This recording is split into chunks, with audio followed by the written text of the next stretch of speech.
우리 한번 서로 인사하도록 하겠습니다. 지을 수 있는 최고의 미소를 짓고 옆에 있는 사람 얼굴 보면서 이렇게 인사하겠습니다. 굿모닝 이렇게 인사하겠습니다. 네. 우리 한번 아이들에게도 한번 인사할까요? 아이들 너무 목소리 이쁘고 귀하네요. 우리 아이들에게 한번 인사하겠습니다. 굿모닝.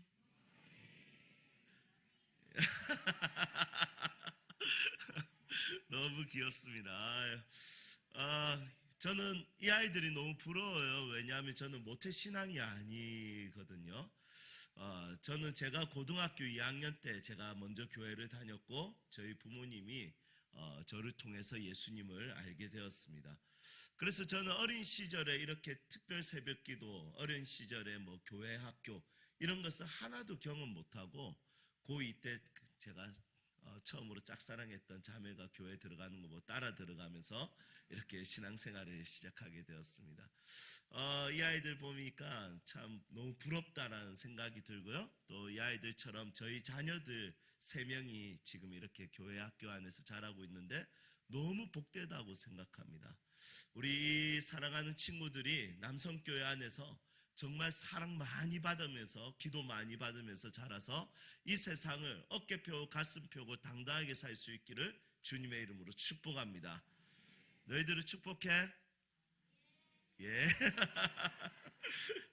좋습니다.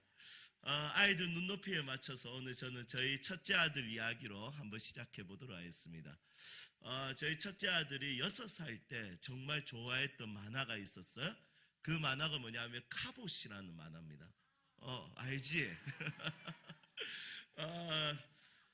지금은 안 보지 카봇? 재미없지. 저 친구 앞으로 뭔가 할 친구예요. 네. 그래서 저희 아들도 카봇 만화를 좋아하는데 부모들은 보통 이 카봇 만화를 다 싫어합니다. 왜냐하면 이 사람들이 만화만 보여주는 게 아니라 로봇 장난감을 계속 출시하기 때문이죠. 그런데 이 가격이 만만치 않습니다. 가격이 하나에 보통 8만 원 정도 합니다. 그래서 저희 아들이 이제 성경대로 저에게 아빠 구하면 구할 것이요 찾으면 찾는다 했으니까 아빠에게 구할 테니까 아빠 사주세요 이렇게 이야기하더라고요. 그래서 저는 그것을 애야 이거는 헤블리 파더 하늘 아버지가 약속하셨고 얼스리 파더 땅의 아버지가 약속한 적이 없단다. 그러니까 그 하늘 아버지께 구해 이랬더니 저희 아이가 하나님이 아빠에게 저에게 그 사주라고 보내신 거 아니에요. 그러니까 아빠가 사내세요 해서 1년 동안 사준 장난감이 10개가 되는 거예요. 80만 원치를 좌우의 날선 카드를 긁었습니다. 그렇게 이제 장난감을 사줬는데 어느 날 쓰레기통을 봤는데 이 장난감 하나가 버려져 있는 거예요. 너무 열받는 거예요. 그래서 제가 불렀습니다. 한결이 올라와. 저희 첫째 아들 이름이 한결인데 그랬더니 왔습니다. 아빠 왜요? 야 이거 왜 버렸어? 이거 버리면 돼? 이렇게 물어보니까 이 아이가 이렇게 이야기합니다. 아빠 잘 봐요. 얘는 지금 팔 한쪽이 부서졌어요. 그래서 쓰레기통에 버렸어요. 야, 팔 한쪽이면 25,000원치 날라간 건데 아직 한쪽 팔도 남았고 두 다리도 남았는데 지금 벌써 이렇게 버려서 되겠냐. 목이 날라갈 때까지 가지고 놀아야지. 이랬더니 얘가 이렇게 이야기하는 거예요. 아빠 잘 봐요. 팔 한쪽 부서진 건 필요 없어요. 이거는 쓰레기통에 어울려야 하면서 딱 집어넣는 거예요. 제가 순간 얘를 쓰레기통에 넣을 뻔했는데 그때 제가 묵상할 거리가 있더라고요. 야, 아침부터 아이들 웃음소리 들으니까 너무 좋습니다. 네. 보통 이 시간에는 아이들의 죽겠다, 못 일나겠다 이런 소리만 들리는데 아이들의 웃음소리가 너무 이쁜 것 같네요. 그래도 설교 진도는 나가야 되니까 그때 이제 묵상거리가 있었습니다. 6살짜리 아이가 기준이 높을까요? 기준이 낮지 않겠습니까? 얘가 공의를 알겠습니까? 정의를 알겠습니까? 그런데 이 6살짜리가 팔 한쪽 부서진 것을 가지고 폐기 처분해버린 거예요. 저는 이것을 보면서 깨닫는 것이 있었습니다. 하나님 앞에서 우리는 팔 한쪽의 문제가 아니겠죠. 우리의 눈이 죄를 짓고 우리의 귀가 죄를 짓고 우리의 입술이 죄를 짓고 손과 발이 우리는 전적으로 부패한 자들이지 않겠습니까? 그렇지만 하나님은 우리를 폐기 처분하시지 않고 하나님은 우리를 고쳐서 쓰시는 분이시죠. 사람 고쳐서 쓰는 거 아니라지만 하나님은 그 규율을 어겨버리시고 하나님은 사람을 끝까지 고쳐서 만들어 가시고 하나님이 쓰시는 것을 보게 됩니다. 레고라는 장난감 회사가 있다는 것을 우리 모두가 알고 있습니다. 레고에서는 장난감 하나를 상품 가치를 매길 때 무게를 쟀을 때 0.1g 이상 차이가 나면 폐기 처분이고요. 0.1g 이상 차이가 안 나면 이것은 상품 가치가 있다고 합니다. 여러분, 우리는 0.1g의 문제가 아니죠. 머리끝에서부터 발끝까지 제 몸무게가 86kg인데 86kg 전체가 하나님 앞에서 죄인이고 부패한 자이고 타락된 자라는 것이죠. 그렇지만 하나님은 우리를 폐기 처분하시는 것이 아니라 자신의 아들을 십자가에 못 박아 죽게 하시고 우리를 끝까지 사랑하시고 끝까지 만들어 가시고 끝까지 우리를 주의 뜻대로 사용하시는 분이시라는 것입니다. 이곳에 있는 우리 아이들, 지금은 부족해 보일지 몰라도 하나님은 이 아이들의 인생을 걸작품으로 만들어 가실 겁니다. 너희들의 얼굴은 하나님의 작품이야. 믿어? 잘생겼어. 예뻐. 그런데 이 아이들의 인생은 하나님의 걸작품이 될 것입니다. 멋있게 만들 것입니다. 그렇다면 하나님께서 만드실 때는 어떻게 만드실까요? 하나님께서 오늘 본문 말씀처럼 성령 하나님을 보내주셔서 성령의 충만함을 가지고 우리를 만들어 가신다는 겁니다. 오늘 사도행전 1장 8절 말씀에 보니까 오직 성령이 너에게 임하시면 너희가 권능을 받고 이렇게 이야기합니다. 성령이 임하면 무엇을 받는다고요? 우리 친구들 뭘 받는다고? 권능을 받는다고 되어 있어요. 우리 권능은 헬라어로 두나믹스라는 단어를 쓰는데 이 단어에서 나온 영어가 바로 다이너마이트입니다. 빠! 우리 군대 갔다 오신 우리 형제님들은 다 아시겠지만 군대 가면 정말 깜짝 놀라운 게 수류탄 파괴력입니다. 이 수류탄 파괴력이 만만치 않습니다. 물에다가 던지는데도 땅이 진동합니다. 군대라는 것은 과학적 집단이지 않습니까? 그런데 신기하게도 그날은 미신을 믿어요. 뭐라고 하냐면 조교들이 이렇게 이야기해요. 훈련병들, 어제 꿈자리 안 좋았던 사람들 거수. 그러면 훈련병들 중에 몇 명이 손을 듭니다. 그러면 그날 수류탄 던지지 않아도 되는 열애를 받습니다. 그런데 이 수류탄 소리가 파괴적입니다. 빠! 성령이 주시는 능력은 시시하지 않고 성령이 주시는 능력은 두나믹스, 다이너마이트, 빠! 우리를 뒤집고 우리를 변화시키고 우리를 새롭게 하고 우리를 가치 있는 인생을 살게 하는 놀라운 능력이라는 것이죠. 그러면 이 능력은 어떤 능력일까요? 첫 번째 능력은 뭐냐면 하나님의 주시는 꿈과 비전이 위축되지 않게 하는 능력인 거예요. 자, 오늘 사도행전 1장 8절에 보니까 네 가지 지역이 나옵니다. 온 유대와 예루살렘과 유대와 사마리아와 땅끝, 이렇게 네 가지 지역이 나옵니다. 그리고 이르러 이렇게 이야기합니다. 이 말은 뭐냐면 확장성입니다. 성령이 임하는 순간 하나님의 꿈과 비전이 축소되거나 위축되지 않고 확장된다는 것을 볼 수 있습니다. 자, 2장 17절 말씀도 한번 볼까요? 2장 17절 우리 이 새벽에 한번 큰 목소리로 한번 읽겠습니다. 함께 읽겠습니다. 하나님이 말씀하시기를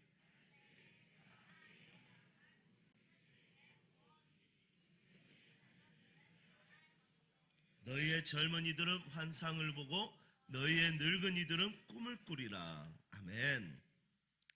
성령 하나님은 사람 가리지 않죠. 자녀들에게도 주고 젊은이들에게도 주고 늙은이들에게도 줍니다.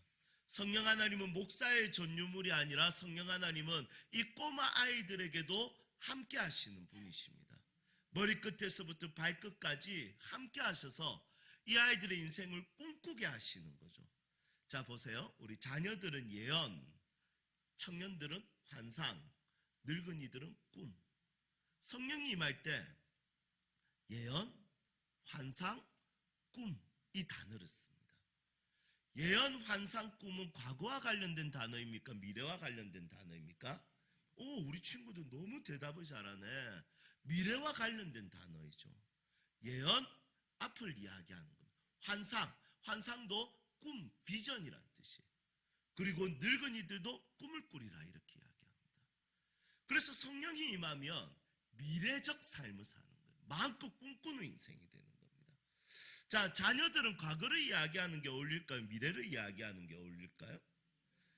이 아이들이 자꾸 과거를 이야기하면 얼마나 웃기겠습니까? 저희 막내가 8살인데 8살짜리가 미래를 자꾸 이야기 안 하고 과거에 아빠 내가 옛날에 니한테 옛날이 어딨노? 아빠 내가 2살 때 그때 젖병 원샷하고 그때 소화 잘 됐는데 8살 초등학생 되니까 이제 소화가 잘 안 된다. 여러분 이러면 너무 웃기지 않겠습니까? 자녀들은 미래를 이야기하는 것이 맞아요. 청년들은 어떻습니까? 청년들은 환상을 이야기하기보다 청년들은 현실을 발견할 때죠. 그렇죠. 성령이 임할 때 청년들도 현실 속에 살지만 환상에 대한 이야기를 합니다. 하나님 나라의 이데아에 대한 이야기를 하겠죠. 그런데 오늘 이 말씀에 재밌는 것이 있습니다. 늙은이들은 꿈을 꾸리라. 자, 여러분 한번 보세요. 늙은이하고 꿈이라는 단어는 잘 어울리는 단어입니까? 안 어울리는 단어입니까? 사실은 안 어울리는 단어입니다. 어르신들은 미래를 이야기하는 것보다 과거를 이야기하는 것을 더 좋아하십니다. 맞죠?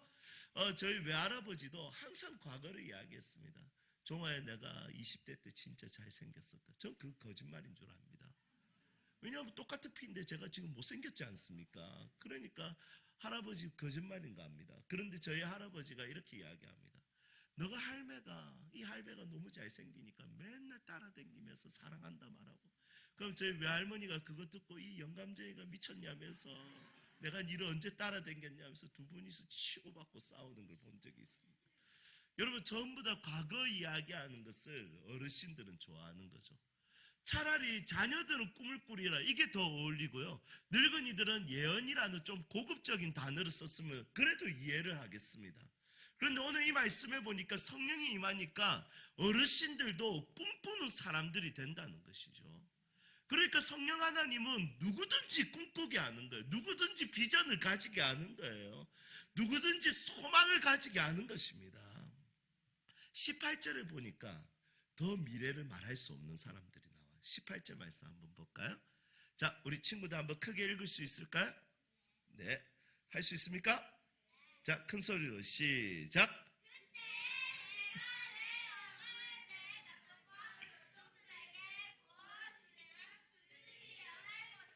예, 박수 한번 주세요. 네. 아, 예뻐. 여러분 18절에 보니까 말도 안 되는 사람들이 미래를 이야기합니다. 누굽니까? 오, 그렇지. 아니 너무 진짜 교회 학교에서 공부를 열심히 했네. 자,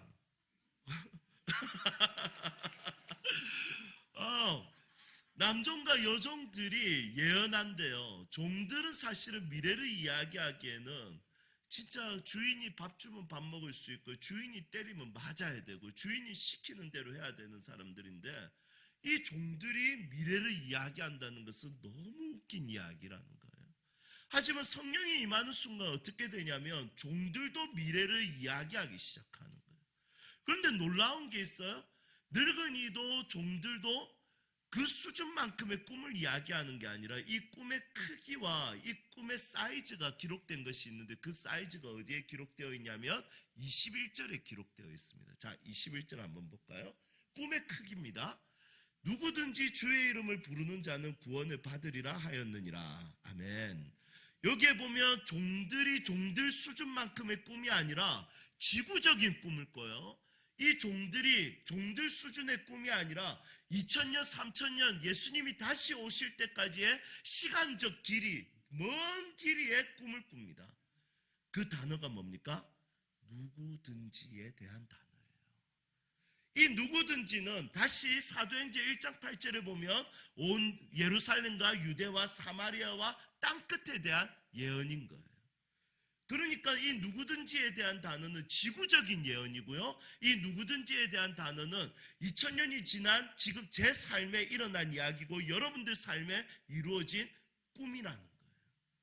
그걸 2000년 전에 이미 종들이, 늙은이들이, 자녀들이, 청년들이 현실에 갇혀있지 않고 지구적인 꿈을 꾸고 2000년이 지나고 3000년이 지나고 앞으로도 예수님이 오실 때까지 이 긴 시간에 대한 꿈에 대한 이야기라는 거예요.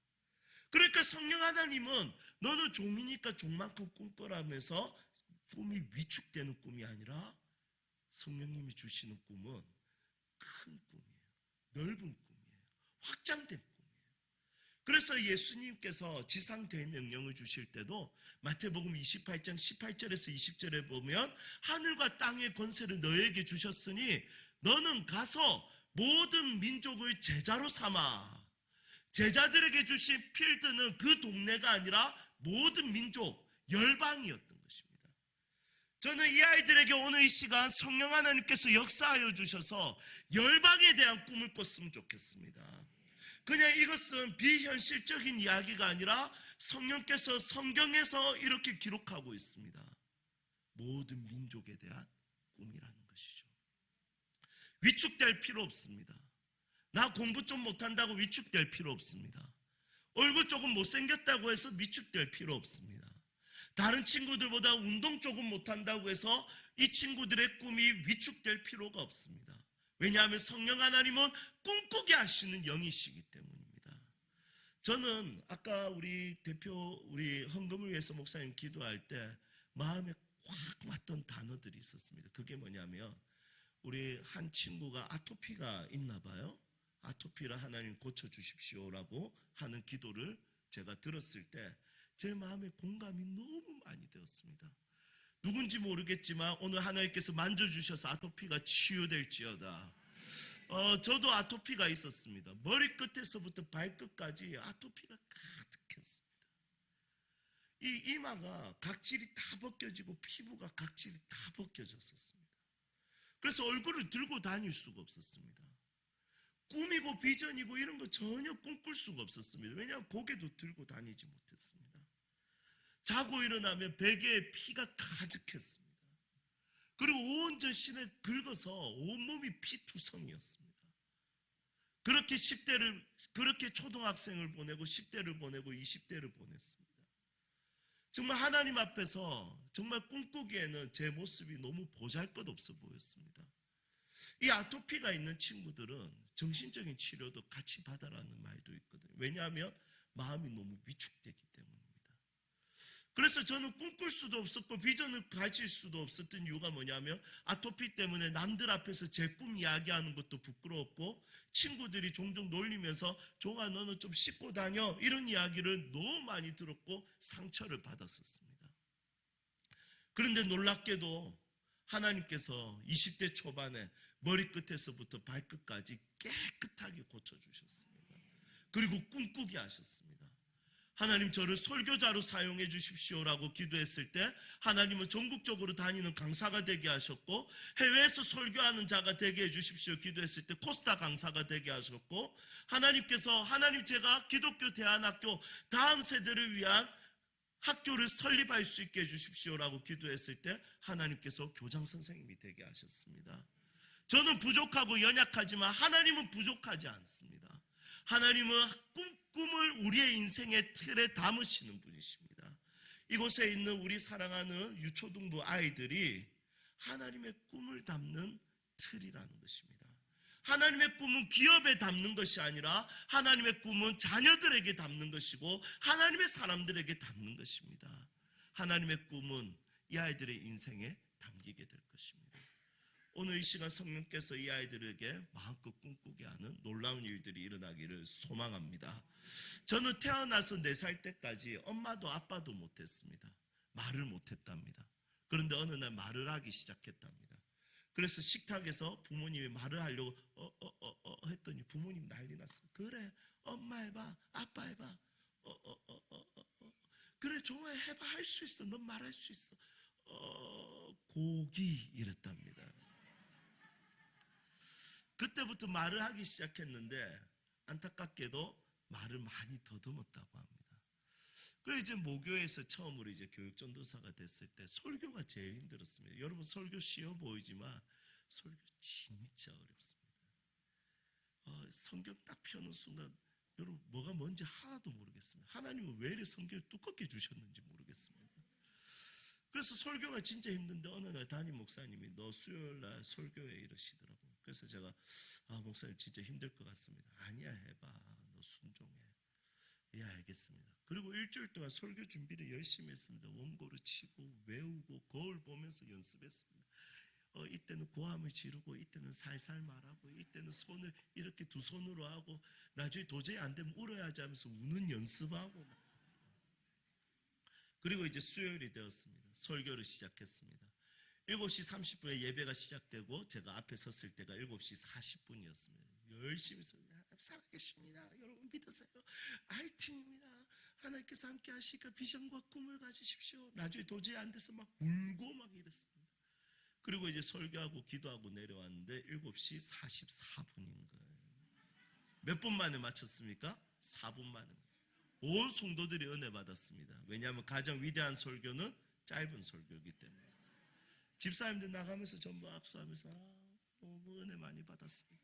어떤 집사님 나가면서 다음에 3분 컷 이러면서 지나가셨습니다. 그런데 그렇게 은혜로웠지만 딱 한 분만 열받아 계셨습니다. 누구였겠습니까? 담임 목사님. 올라와.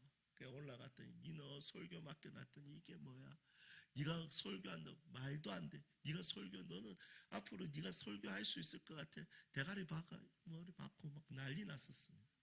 그때부터 자존심이 상해서 20대 때 설교를 엄청 준비하기 시작했습니다.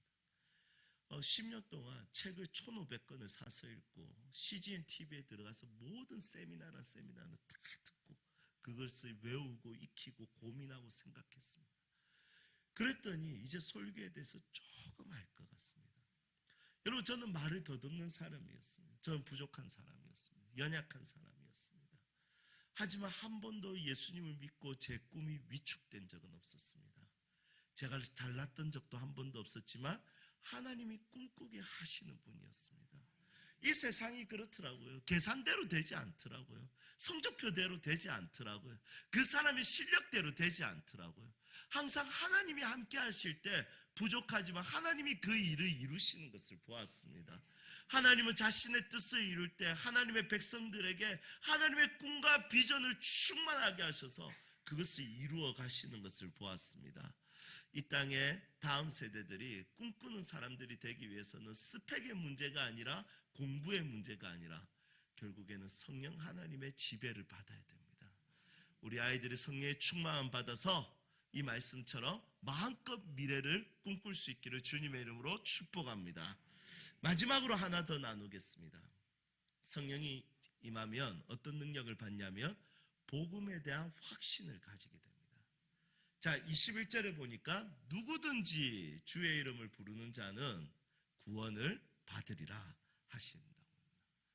이 말씀을 보니까 예수님의 이름은 능력의 이름이죠. 사람을 변화시킬 수 있는 능력이고 지옥 가는 사람을 천국에 가게 하는 능력입니다. 그러니까 복음의 확신을 가지고 있으면 어떻게 되겠습니까? 복음의 확신을 가지면 사람을 소중하게 여기게 됩니다. 왜냐하면 지금은 부족하지만 복음이 이 사람을 변화시키고 복음이 이 사람에게 역사한다는 것을 알고 있기 때문에 사람을 포기하지 않고 사람을 소중하게 여기는 것이죠. 이 교회에 이 아이들이 있는 것은 이 교회 모두에게 복입니다. 여러분 믿으세요? 예, 이 아이들의 웃음소리가 얼마나 좋습니까? 이 아이들의 뛰는 소리가 얼마나 좋습니까? 하지만 그뿐만이 아니라 이 아이들이 이곳에 있는 것도 진짜 큰 복이죠. 왜냐하면 복음의 확신을 가지고 있는 성령에 충만하신 어른들이 이 아이들을 끝까지 포기하지 않고 끝까지 소중하게 여기고 끝까지 사랑하게 되기 때문입니다.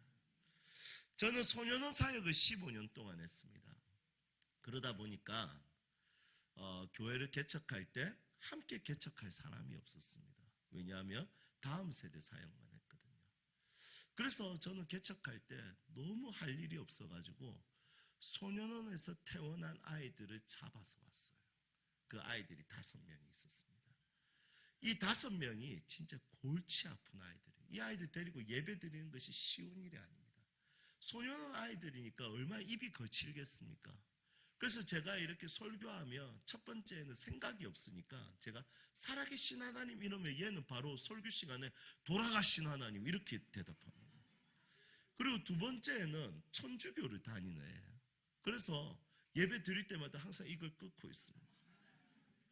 그리고 세 번째 아이도 독특한 아이인데 아버지가 파키스탄 사람이에요. 그러니까 이 아이의 종교가 뭐겠어요? 무슬림인 거예요. 그 예배하자면 맨날 아랍어로 이렇게 예배 드리는 거예요. 아라라라라라. 그래서 제가 하루는 물었어요. 야, 너 교회 와도 돼? 이랬더니 우리 아빠가 하나님 믿으면 다 괜찮대요. 우리는 예수님도 믿는데 이랬더니 얘가 위험한데 이러더라고요. 그리고 네 번째는 운동을 한 친구라서 아멘을 너무 열심히 해줘요. 그게 의리라고 생각해서 그런 것 같아요. 제가 한 문장 딱 끝나면 바로 아멘 하는 거예요. 오늘 말씀 아멘! 창세기 아멘! 설교 진도가 안 나가는 거예요. 그리고 다섯 번째 아이는 이 아이가 진짜 놀라운 애입니다. 포크레인이 없어요. 그런데 없는 포크레인을 1억 5천만 원에 사기를 쳐서 판 거예요. 여러분 놀랍지 않습니까? 제가 그랬어요. 니는 이거 재능이다 이랬어요. 달란트다 이랬습니다. 그만큼 진짜 이 사기에 탁월한 친구예요. 그런데 예배 때 얘는 계속 욕을 하는 거예요. 제가 설교하고 있으면 계속 막 숫자 막 이렇게. 제가 설교가 너무 안 되는 거야. 한 명 자꾸 돌아가신 하나님, 한 명 자꾸 이거 끊고 있고, 한 명은 자꾸 아멘하고, 한 명은 자꾸 아랍어로 기도하고, 한 명은 자꾸 욕하고. 그 예배가 완전 엉망진창인 거예요.